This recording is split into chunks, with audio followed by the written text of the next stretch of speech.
मनोजवं मारुततुल्यवेगं जितेन्द्रियं बुद्धिमतां वरिष्ठं वातात्मजं वानरदूतमुख्यं ಶ್ರೀರಾಮದೂತಂ ಮನಸಾ ಸ್ಮರಾಮಿ.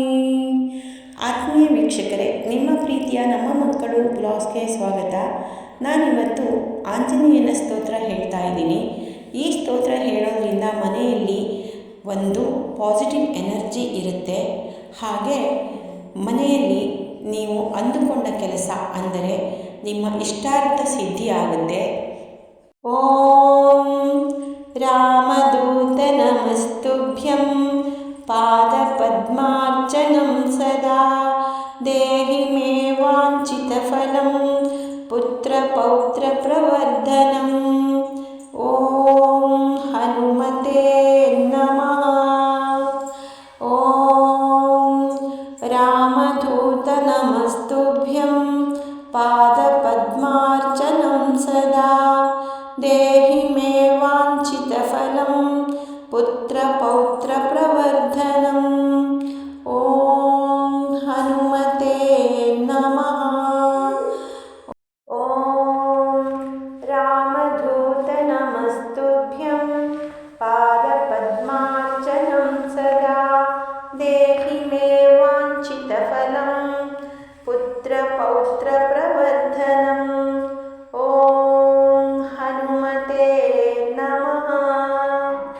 ಓಂ ರಾಮದೂತ ನಮಸ್ತುಭ್ಯಂ ಪಾದಪದ್ಮಾರ್ಚನಂ ಸದಾ ದೇಹಿ ಮೇ ವಾಂಛಿತಫಲಂ ಪುತ್ರಪೌತ್ರ ಪ್ರವರ್ಧನಂ. ಓಂ ರಾಮದೂತ ನಮಸ್ತುಭ್ಯಂ ಪಾದಪದ್ಮಾರ್ಚನಂ ಸದಾ ದೇಹಿ ಮೇ ವಾಂಛಿತಫಲಂ ಪುತ್ರಪೌತ್ರ ಪ್ರವರ್ಧನಂ. ಓಂ ಹನುಮತೆ ನಮಃ. ಓಂ ರಾಮದೂತ ನಮಸ್ತುಭ್ಯಂ ಪಾದಪದ್ಮಾರ್ಚನಂ ಸದಾ ದೇಹಿ ಮೇ ವಾಂಛಿತಫಲಂ ಪುತ್ರಪೌತ್ರ ಪ್ರವರ್ಧನಂ. ಓಂ ಹನುಮತೆ ನಮಃ. ಓಂ ರಾಮದೂತ ನಮಸ್ತುಭ್ಯಂ ಪಾದಪದ್ಮಾರ್ಚನಂ ಸದಾ ದೇಹಿ ಮೇ ವಾಂಛಿತಫಲಂ ಪುತ್ರಪೌತ್ರ ಪ್ರವರ್ಧನಂ. ಓಂ ಹನುಮತೆ ನಮಃ. ಓಂ ರಾಮದೂತ ನಮಸ್ತುಭ್ಯಂ ಪಾದಪದ್ಮಾರ್ಚನಂ ಸದಾ ದೇಹಿ ಮೇ ವಾಂಛಿತಫಲಂ ಪುತ್ರಪೌತ್ರ ಪ್ರವರ್ಧನಂ. ಓಂ ಹನುಮತೆ ನಮಃ. ಓಂ ರಾಮದೂತ ನಮಸ್ತುಭ್ಯಂ ಪಾದಪದ್ಮಾರ್ಚನಂ ಸದಾ ದೇಹಿ ಮೇ ವಾಂಛಿತಫಲಂ ಪುತ್ರಪೌತ್ರ ಪ್ರವರ್ಧನಂ. ಓಂ ಹನುಮತೆ ನಮಃ. ಓಂ ರಾಮದೂತ ನಮಸ್ತುಭ್ಯಂ ಪಾದಪದ್ಮಾರ್ಚನಂ ಸದಾ ದೇಹಿ ಮೇ ವಾಂಛಿತಫಲಂ ಪುತ್ರಪೌತ್ರ ಪ್ರವರ್ಧನಂ. ಓಂ ಹನುಮತೆ ನಮಃ. ಓಂ ರಾಮದೂತ ನಮಸ್ತುಭ್ಯಂ ಪಾದಪದ್ಮಾರ್ಚನಂ ಸದಾ ದೇಹಿ ಮೇ ವಾಂಛಿತಫಲಂ ಪುತ್ರಪೌತ್ರ ಪ್ರವರ್ಧನಂ. ಓಂ ಹನುಮತೆ ನಮಃ. ಓಂ ರಾಮದೂತ ನಮಸ್ತುಭ್ಯಂ ಪಾದಪದ್ಮಾರ್ಚನಂ ಸದಾ ದೇಹಿ ಮೇ ವಾಂಛಿತಫಲಂ ಪುತ್ರಪೌತ್ರ ಪ್ರವರ್ಧನಂ. ಓಂ ಹನುಮತೆ ನಮಃ. ಓಂ ರಾಮದೂತ ನಮಸ್ತುಭ್ಯಂ ಪಾದಪದ್ಮಾರ್ಚನಂ ಸದಾ ದೇಹಿ ಮೇ ವಾಂಛಿತಫಲಂ ಪುತ್ರಪೌತ್ರ ಪ್ರವರ್ಧನಂ.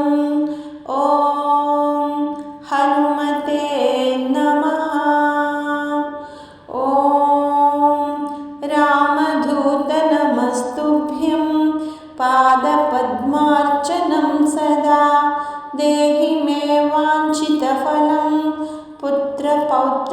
प्रवर्धनम्। ॐ हनुमते नमः।